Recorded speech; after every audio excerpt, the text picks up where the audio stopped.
अनुद academy नई किरण नए सवेर में आपका स्वागत है। मैं मनोज सिंह आपको एक नई सीरीज मैथमेटिक्स की लेके आया हूं, जिसमें आपको 2 महीने का टारगेट है कि 2 महीने में आपको जो है अग्रवाल की पूरी मैथमेटिक्स समाप्त कर दूं, जिसमें कि स्टेप बाय स्टेप डेली अच्छे से अच्छे क्वेश्चन लाऊंगा और जो चैलेंजेज क्वेश्चन मैं लेके आऊँगा।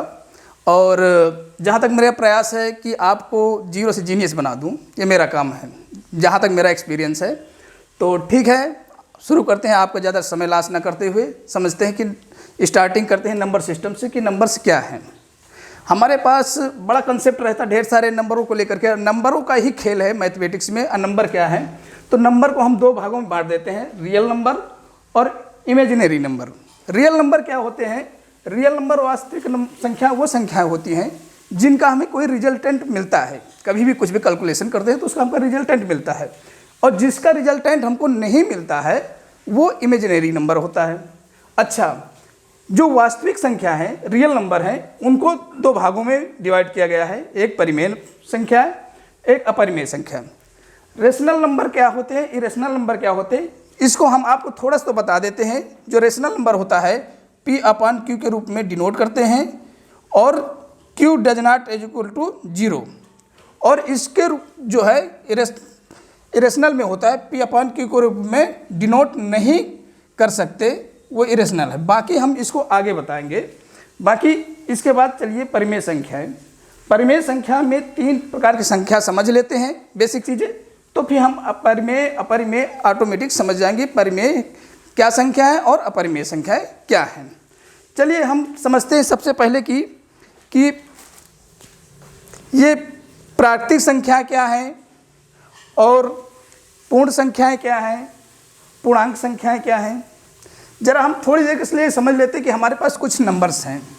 ये हमारे पास 1 2 3 4 5 6 एंड सो ऑन, जो भी आगे तक बढ़ते जाइए, ये हमारे जो हैं, जब हम इस नंबर को जब 1 से शुरू करते हैं तो ये हमारे जो नंबर्स चले जाते हैं इनफाइनाइट तक, जो भी चले जाते हैं वो हमारी क्या होते हैं, प्राकृतिक संख्या होती हैं। क्या होती हैं? प्राकृतिक संख्या होती हैं, अर्थात नेचुरल नंबर। ठीक है। जब इसी को जो हम 0 से शुरू करते हैं तो ये क्या हो जाती है, हमारी होल, ये हमारा जो है होल संख्या हो जाती हैं, अर्थात पूर्ण संख्या हो जाती है। हम यहाँ जब काउंटिंग करते हैं पूर्ण संख्याएं कहने लगती हैं। जब हम इसी के आगे ये 25 शेष बात 2 बात तो समझ में आ गई होगी कि प्राकृतिक संख्याएं क्या है, होल नंबर क्या है, पूर्ण संख्या क्या है। अब बचता है इंटीजर्स नंबर क्या है। इंटीजर्स नंबर को जानने के लिए जब हम कहीं से यहाँ से लिखते हैं, माइनस से चलते हैं कोई वैल्यू, -2 -1 फिर 0 फिर 1 2 3 4 एंड सो ऑन, आगे बढ़ते जाएंगे। हम जब माइनस से वैल्यू लेके चलते हैं, जब माइनस से काउंटिंग करना शुरू कर देते हैं, तो यही माइनस से ही वैल्यू हमारी क्या आ जाती है, इसमें आ जाती है, इंटीजर्स नंबर में आ जाती है। जब माइनस को काउंट कर लेते हैं तो हम इंटीजर्स नंबर में आ जाते हैं, और जब हम 0 को काउंट करते हैं तो होल संख्या में आ जाती हैं, और जब हम 1 से स्टार्ट करते हैं तो नेचुरल नंबर में आ जाती हैं। ये बात आपको समझ में आ गई होगी। अब हम इसके आगे हमने आपसे बताया था कि प्राकृतिक संख्याओं को और इनको समझने के बाद परिमेय और अपरिमेय के बारे में समझेंगे। कई बार ये क्वेश्चन एक बहुत बार पुटअप किया गया है, 0।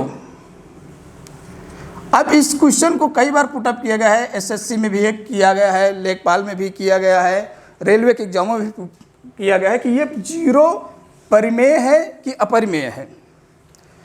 अब 0 परिमेय अपरिमेय का कंसेप्ट कहाँ छूट के आया? जब मैंने आपको ये बताया था कि जब हम काउंटिंग करते हैं यहाँ -2 -1 0 फिर 1 2 3 4, तो हमने क्या बताया था कि जब यहाँ से काउंटिंग करते हैं तो ये 0 हमारा यहाँ मिलता है, किस में मिलता है? परिमेय में मिलता है। इसलिए हम इसलिए कहते हैं कि परिमेय संख्या 0 है।